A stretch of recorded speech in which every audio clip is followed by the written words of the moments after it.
나사렛 아침 묵상에 오신 여러분 반갑습니다. 오늘 묵상하실 말씀 전도서 7장 15절에서 29절 말씀입니다. 내 허무한 날을 사는 동안 내가 그 모든 일을 살펴보았더니 자기의 의로움에도 불구하고 멸망하는 의인이 있고 자기의 악행에도 불구하고 장수하는 악인이 있으니 지나치게 의인이 되지도 말며 지나치게 지혜자도 되지 말라. 어찌하여 스스로 패망하게 하겠느냐. 지나치게 악인이 되지도 말며 지나치게 우매한 자도 되지 말라. 어찌하여 기한 전에 죽으려고 하느냐. 너는 이것도 잡으며 저것에서도 네 손을 놓지 아니하는 것이 좋으니 하나님을 경외하는 자는 이 모든 일에서 벗어날 것임이니라. 지혜가 지혜자를 성읍 가운데 있는 10명의 권력자들보다 더 능력이 있게 하느니라. 선을 행하고 전혀 죄를 범하지 아니하는 의인은 세상에 없기 때문이로다. 또한 사람들이 하는 모든 말에 내 마음을 두지 말라. 그리하면 내 종이 너를 저주하는 것을 듣지 아니하리라. 너도 가끔 사람을 저주하였다는 것을 네 마음도 알고 있느니라. 내가 이 모든 것을 지혜로 시험하며 스스로 이르기를 내가 지혜자가 되리라 하였으나 지혜가 나를 멀리하였도다. 이미 있는 것은 멀고 또 깊고 깊도다. 누가 능히 통달하랴. 내가 돌이켜 전심으로 지혜와 명철을 살피고 연구하여 악한 것이 얼마나 어리석은 것이요 어리석은 것이 얼마나 미친 것인 줄 알고자 하였더니 마음은 올무와 금을 같고 손은 포승 같은 여인은 사망보다 더 쓰다는 사실을 내가 알아내었도다. 그러므로 하나님을 기쁘게 하는 자는 그 여인을 피하려니와 죄인은 그 여인에게 붙잡히리로다. 전도자가 이르되 보라 내가 낱낱이 살펴 그 이치를 연구하여 이것을 깨달았노라. 내 마음이 계속 찾아보았으나 아직도 찾지 못한 것이 이것이라. 1000사람 가운데서 한 사람을 내가 찾았으나 이 모든 사람들 중에서 여자는 한 사람도 찾지 못하였느니라. 내가 깨달은 것은 오직 이것이라. 곧 하나님은 사람을 정직하게 지으셨으나 사람이 많은 꾀들을 낸 것이니라. 아멘. 오늘 18절 말씀을 보면 너는 이것도 잡으며 저것에서도 내 손을 놓지 아니하는 것이 좋으니 하나님을 경외하는 자는 이 모든 일에서 벗어날 것임이라고 했습니다. 이것은 무엇이고 저것은 무엇일까 이런 생각을 하면서 그 앞에 구절을 다시 읽으면서 좀 생각해 봤습니다. 16, 17절에서 지나치게 한쪽으로 기울어지지 말 것을 권면한 것으로 보아서 이것이든 저것이든 어느 한쪽만 잡으려고 한다든지 한쪽으로 기울어지지 않기를 바라는 것이겠구나 하는 말씀으로 이해했습니다. 즉 균형 잡힌 삶입니다. 그런데 우리들이 어떻게 사는 것이 좋다 하는 것을 안다고 그렇게 사라지진 않지 않습니까? 예컨대 공부를 잘하는 것이 좋다, 실력을 갖추는 것이 필요하다, 또 바르고 정직하게 사는 것이 좋다, 뭐 이런 것 등등을 다 알고 있지만 그렇게 사는 것은 또 별개의 문제입니다. 사람이 유치원에서 배운 대로만 살면 인생을 잘 살 수 있다는 말을 하지 않습니까? 안 배우거나 몰라서가 아니라 배우고 아는데도 그렇게 사는 것은 잘 되지 않습니다. 솔로몬 임금이 말한 대로 어느 한쪽으로 치우치지 않는 균형 잡힌 삶이 중요하다는 것을 알지만 그렇게 사는 것 역시 쉽지 않습니다. 그러면 어떻게 하면 그런 삶이 가능할까요? 오늘 전도서의 저자는 하나님을 경외하는 것이 비결이라고 제시합니다. 여러분 어떻게 생각하십니까? 하나님을 경외하는 것이 잘 되면 균형 잡힌 삶이 될 것이다. 그렇게 생각하십니까?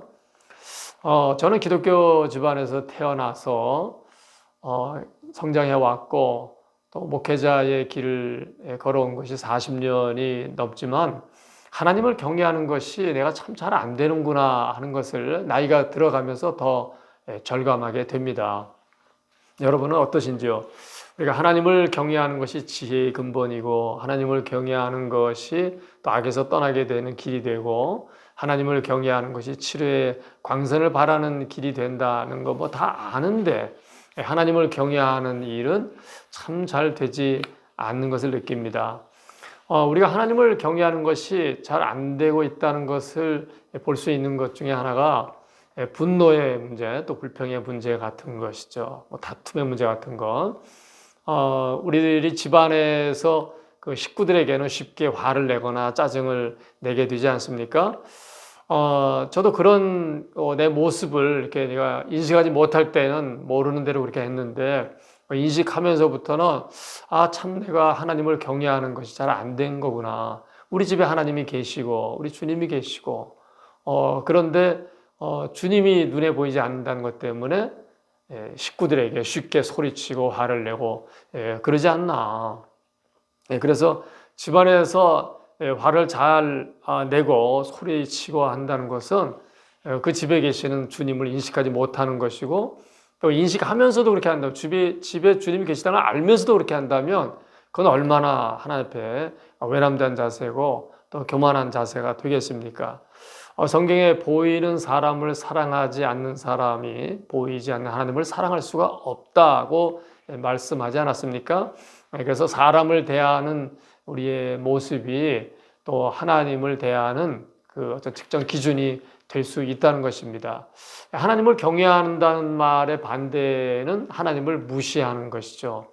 하나님을 무시하는, 하나님을 멸시하는 자, 하나님께서도 경멸히 여기신다는 말씀이 있는데, 저는 문득 제가 하나님을 무시했구나 하는 것을 느낄 때가 있습니다. 그럴 때 바로 제가 덮어두지 않고 하나님께 용서를 구하고 고백하고 잘못을 하나님께 했다는 기도를 드립니다. 그리고 고쳐 나가려고 하고요.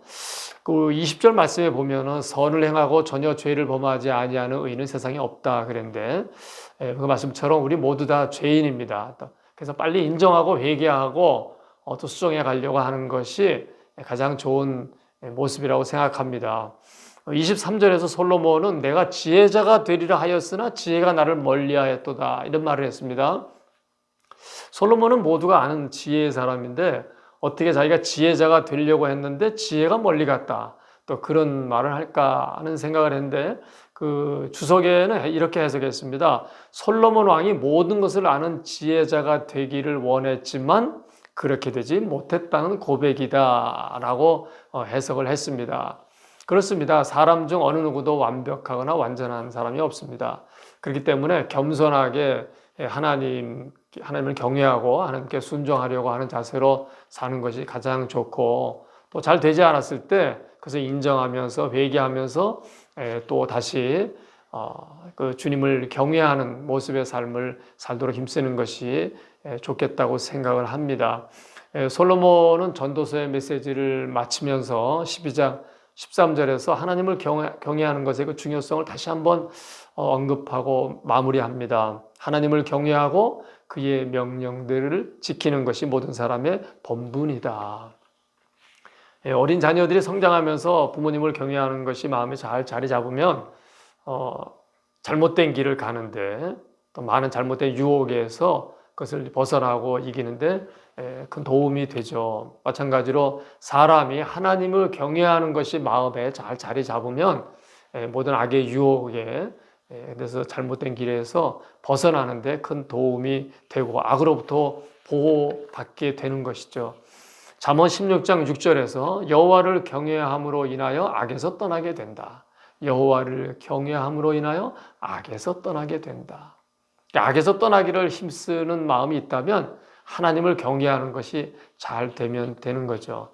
모세는 신명기에서 유언적 메시지를 남기면서 4장과 5장에서 하나님을 경외하는 것의 중요성을 하나님이 말씀하신 것을 전달하면서 이렇게 합니다. 호렙산에서 이스라엘 백성들이 하나님 앞에 다 모였을 때 하나님께서 모세에게 말씀하신 걸 이렇게 말씀하셨습니다. 내가 그들에게 내 말을 들려주어 그들이 세상에 사는 날 동안 나를 경외함을 배우게 하며 그 자녀에게 가르치게 하리라. 하나님의 마음을 아실 수 있지 않습니까? 5장에서는 호렙산에서 하나님께서 말씀하시는 음성을 듣는 백성들이 너무 무섭고 두려워서 모세에게 가서 혼자 듣고 오셔서 전해주시면 우리가 잘 순종하겠습니다. 이렇게 말씀을 드립니다. 그때 하나님께서 하신 말씀이 신명기 5장 28절 29절에 나옵니다. 이 백성이 내게 말하는 그 소리를 내가 들은즉 그 말이 다 옳도다. 다만 그들이 항상 이 같은 마음을 품어 나를 경외하며 내 모든 명령을 지켜서 그들과 그 자손이 영원히 복받기를 원하노라 말씀하셨습니다. 하나님께서 뭘 원하는지, 뭘 원하시는지 우리가 알 수 있죠. 우리들이 하나님을 경외하여 복을 받고 우리 자녀들의 후손들이 하나님을 경외해서 영원히 복받기를 바라고 계십니다. 여러분, 남은 우리 인생에서 모든 생활 속에서 하나님을 경외하는 것이 우리의 본분이고, 우리의 삶에서 하나님을 경외하는 것이 잘 되면 균형 잡힌 삶을 사는데 큰 유익을 얻게 될 줄로 믿습니다. 그것이 우리의 본분이고 영원히 복받게 되는 비결입니다. 하나님 아버지, 오직 아버지를 경외하며 죽기까지 순종하셨던 예수님의 그 삶의 모습, 그 마음을 저희들이 본받기를 원합니다. 저희들이 사람을 사랑하는 것도, 또 물질을 관리하는 것도, 또 교회에서 봉사하고 헌신하는 것도, 저희들이 살아가는 삶에서 하는 모든 일 가운데 하나님을 경외하는 마음에서 모든 것이 이루어지기를 간절히 원합니다. 저희들을 훈련시켜 주시고 다듬어 주시고 저희들을 만들어 주시옵소서. 예수님의 이름으로 기도 올리옵나이다. 아멘.